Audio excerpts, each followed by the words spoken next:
Okay, so this is I'm sitting again in that killer homeless spot behind the shipping containers at Fred Meyer.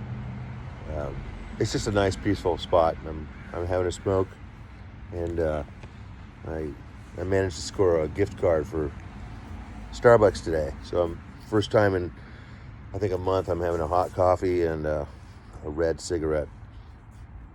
So part three, origins of Santa Cruz Batman. This one's kind of personal, but I think it was one of the major things that kind of kicked me into having empathy for wanting to do something, not just about the homeless, but the nomads and also just those struggling with mental health, bipolar, schizophrenia, autism, and other things on the spectrum. So it was 2004, December 31st. I was working on a project on my table saw at home, a house on Vermont, right next to Gabriel Park, really nice area. Not my first house. I was up on Dodge. Nice neighborhood. And I've been using that table saw for going on, I don't know, 9-10 years flawlessly. It was old Craftsman 100. But I was cutting a 4x4, and my right hand, even though it was 2 feet away from the blade, the way it seized up when I was making a double pass, it threw my right hand right into the blade, and I didn't even realize it. So long story short, it cut my right hand completely in two, right down the center here, almost all the way down to the base of the thumb. And they thought these 2 fingers would need to be amputated. So all of a sudden, I'm a high-level principal engineer. I'm used to typing dozens of pages of emails a day, and I have a right hand injury. Kind of at the peak of my career. So that was difficult because the tools for managing that, especially in an open cubicle environment, drag and dictate was pretty new. It had a lot of bugs, but I managed to get it to work fairly well with my Windows back then. I don't know, it was like Windows 2000 or something we were running, Windows XP. So long story short, I was all of a sudden I had to become left-handed because I wasn't sure if I was going to retain these fingers. Long story short, again, I ended up bypassing the insurance company and hiring the surgeon myself and having the surgery done way before the insurance company wanted it, because as I saw the patients come in with their foot one week and then no foot the next week, a hand one week and no hand the next week, I discovered that the insurance companies would rather amputate your appendages rather than go through the long, expensive rehabilitation. So I didn't play along with that. And long story short, I did get my money back. I did it for a fraction of the cost. I hired the surgeon for about $2,500, and I rented the hospital operating room for an hour and a half for about $10,800. So it all fit on my American Express. I was fortunate enough to have.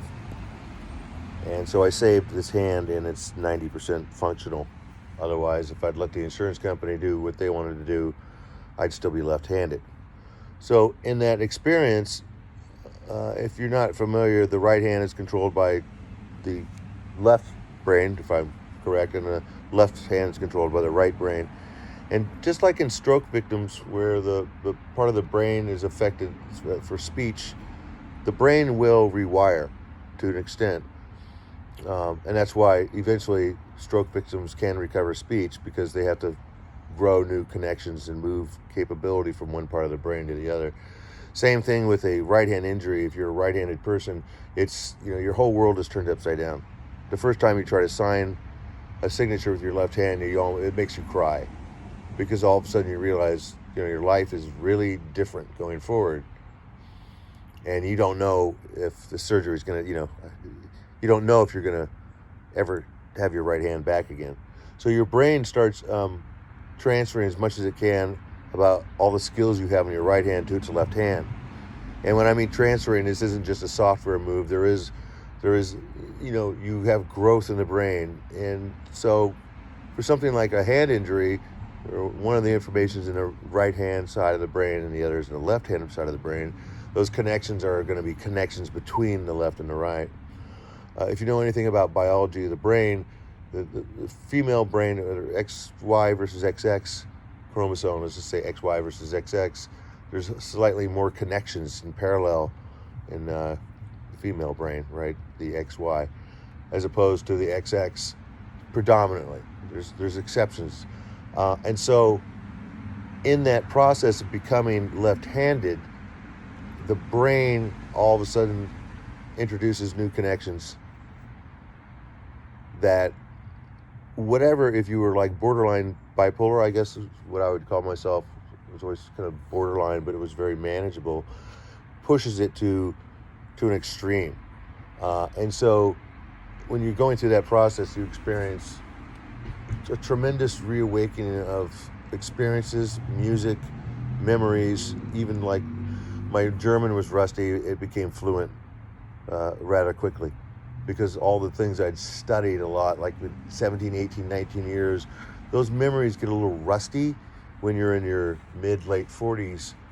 And an event like that where the brain is rewiring in order to do something critical like control right hand or control the left hand, that with right hand kind of skills, it's building new highways. So a lot of that information gets refreshed, and it can be a wonderful experience. But that was probably the start where then, following that accident, the bipolar swings were more prominent, and it was kind of tied to the fact that the brain had to some degree rewired. And eventually, months down the road, I got reuse of, use of my right hand, and thank God, most of it, I still have some titanium plates in there. Again, the blade went all the way through. And so that physical change in the brain slowed down, but it remains, right? And so that was kind of a threshold, I guess. And it's not necessarily an injury. It's more of, now you've got new connections. I kind of imagine how stroke victims feel when they finally can speak again, coming from a different perspective or a different location in the brain. Sometimes it's interesting. The results are interesting. You see things that you never would have been able to see from the perspective, because now you have a stereo perspective before and after. You have a delta. Going forward, maybe we'll all have MRIs of our brains over time, and changes like that can be captured by data mining. But back then, 2005, MRIs are expensive, and usually you only get one when you think there's something wrong. But it would be interesting if there were periodic, like once every 3 years or something, to see that if in fact when right hand injuries like mine occur, there is in fact some analytical proof of what I'm describing. And I'm sure you'll find it. So why is this part 3? This is part 3 because that was the start of what was a smoldering interest in the rights of homeless, and really what I discovered was being pushed into a much more extreme bipolar condition, which I had not ever experienced before.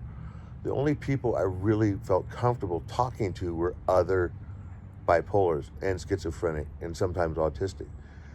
And the readily could find them because I was familiar with downtown Portland.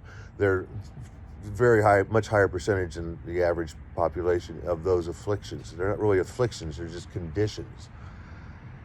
So you find yourself enjoying walking around on the streets of Portland and interfacing with those individuals who happen to be, a lot of them, homeless.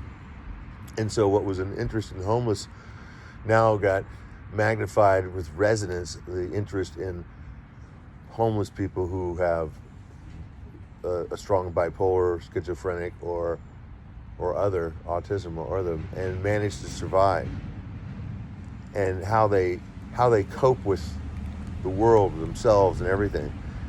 So for me, it was like advice I used to get from the Vietnam vets playing chess in the park, as I mentioned in part 1, back at the age of 12 or 13. Now I'm seeing, in my mid-40s with a bipolar condition, people who've been struggling with it all their lives and have found out some things that work, some things that don't, how to handle people's expectations, et cetera, et cetera. So long story short, now the idea that, hey, there's a lot of value in everyday people interfacing with the homeless, especially if you suffer from a mental condition, because you'll find a readily available community that it's enjoyable to have a conversation with someone who has kind of thinks by the same rules.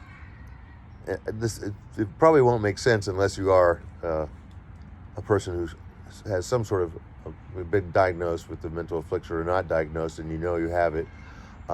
You really enjoy the conversation. In fact, so let's end. This is part 3. So now it's like I have a personal interest from the mental health aspect of interfacing with the homeless, as well as just a lifelong interest in, Michael Stoops being a hero figure for me. To that's worth doing something as a hobby. So that's part 3. Out.